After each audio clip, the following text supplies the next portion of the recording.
Horas.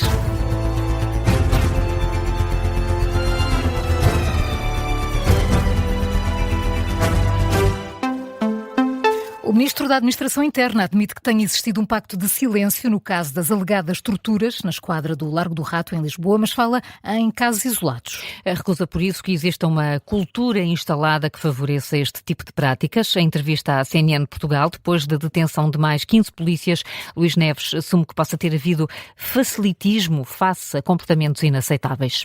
Tudo leva a crer que houve aqui um facilitismo e uma aceitação de comportamentos desviantes e que são comportamentos particularmente graves. A ofensa à dignidade da pessoa, do ser humano, é particularmente grave, que tem a ver com agressões bárbaras e com humilhações, e depois a aceitação e o silêncio, um pacto de silêncio, na não divulgação desses mesmos factos, e por isso Mas é isso grave. tem a ver com um sentimento de impunidade, tem a ver com uma cultura instalada nas polícias, tem a ver com o quê? Não há esta cultura instalada nas polícias. Nós estamos a falar de casos isolados. Luís Neves, o Ministro da Administração Interna, em entrevista à CNN Portugal, depois de um dia que levou à detenção de mais 15 agentes da PSP por suspeitas de envolvimento em casos de tortura na Esquadra do Rato. Explica também o Ministro que só vai ser possível tirar todas as conclusões mais para a frente das investigações. No total, há 24 detidos, devem ficar nas esquadras do Comando Metropolitano da PSP de Lisboa até serem presentes ao juiz de instrução para primeiro o interrogatório e para a aplicação das medidas de coação. O que poderá acontecer só no final desta semana é pelo menos o que admite ao Observador, uma fonte conhecedora do processo, alegando o elevado número de arguidos detidos. Além dos agentes da PSP, ontem foi detido também um civil. A CNN Portugal diz que se trata de um segurança de uma discoteca, cujo envolvimento no caso ainda estará a ser investigado. E, Carlos Pedro, entre os detidos de ontem está também o irmão de um conhecido cantor. Mário Vaz Maia é polícia e irmão do cantor Nininho Vaz Maia, e ao que apurou o Observador terá contribuído na partilha dos vídeos, mas não terá gravado nenhum dos conteúdos. Entre os 15 agentes detidos ontem estará também um chefe da PSP e um polícia que cumpria serviço no aeroporto de Lisboa, onde foi interceptado pelos colegas responsáveis pelo caso. Há também a certeza de que uma significativa maioria passou pela Esquadra do Rato ou do Bairro Alto, em Lisboa, onde se centraram precisamente as primeiras buscas. Sendo que, Carlos, as primeiras detenções relacionadas com este caso foram feitas em julho do ano passado. Altura em que foram detidos 2 agentes da PSP de 23 e 26 anos por suspeitas de atos de tortura e de violação na Esquadra do Rato. Em janeiro deste ano, o Ministério Público deduziu a acusação contra os 2, que vão ter de ir a julgamento. Estão, entretanto, em prisão preventiva, atualmente no estabelecimento prisional de Évora. E em março deste ano foram detidos mais 7 polícias que também ficarão em prisão preventiva. Ontem, mais 16 pessoas foram detidas, tal como aconteceu na primeira, na segunda e na terceira intervenção das autoridades neste caso. A polícia não fecha a porta a mais detenções.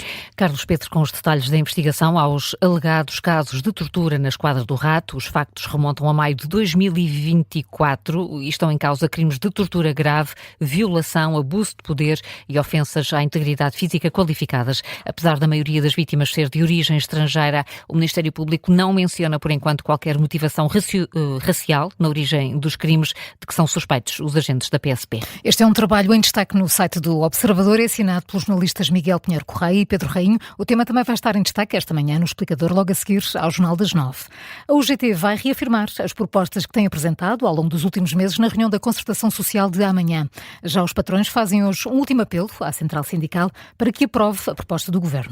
O Observador sabe que o secretário-geral da UGT já reuniu com o secretariado executivo e decidiu não levar novas propostas para o encontro de amanhã com a Ministra do Trabalho. A Central Sindical dá assim uma resposta negativa a Palma Ramalho, que queria que a UGT levasse à reunião uma nova versão que considerasse viável para negociar, de forma a que o documento seguisse para o Parlamento com uma rede de suporte maior. Na véspera dessa reunião, a CIP tem marcado uma conferência de imprensa para esta manhã, em que vai insistir que o pacote laboral é do interesse dos trabalhadores. Vai detalhar, ponto por ponto, as razões porque considera benéficas um acordo em torno da atual proposta do Governo. Armindo Monteiro alerta para os riscos de deixar a decisão para um Parlamento onde podem surgir propostas que põem em causa a sustentabilidade económica. E uma dessas eventuais propostas já mereceu duras críticas críticas de Pedro Passos Coelho. O antigo primeiro-ministro considera absurda a ideia do Chega de baixar a idade da reforma. Irrealista e populista são os adjetivos utilizados pelo antigo primeiro-ministro numa intervenção à porta fechada com estudantes da nova SBE. O Chega já disse que só viabiliza o pacote laboral se baixar a idade da reforma. Passos Coelho diz que nem os socialistas teriam coragem de avançar com essa proposta e lamenta que o governo esteja sozinho neste processo. Aponta a tentativa da reforma laboral como uma exceção à falta de resultados apresentados pelo executivo do Luís Montenegro. 2 dias depois de ter começado, está suspenso o projeto de liberdade. Donald Trump anuncia uma pausa na iniciativa pensada para ajudar os navios retidos a sair do Estreito de Hormuz. Uma pausa por um curto período para que possa ser finalizado e assinado um acordo com o Irão. A decisão foi motivada com base num pedido do Paquistão e de outros países e também no facto de terem sido registados grandes progressos no sentido de um acordo definitivo com os representantes do Teherão. É o que escreve Donald Trump na rede True Social, mas entretanto o presidente iraniano diz que é impossível aceitar as exigências dos Estados Unidos com vista a um acordo de paz. São agora 8h06, Carla, antes dos momentos de glória, que outras notícias estão em destaque?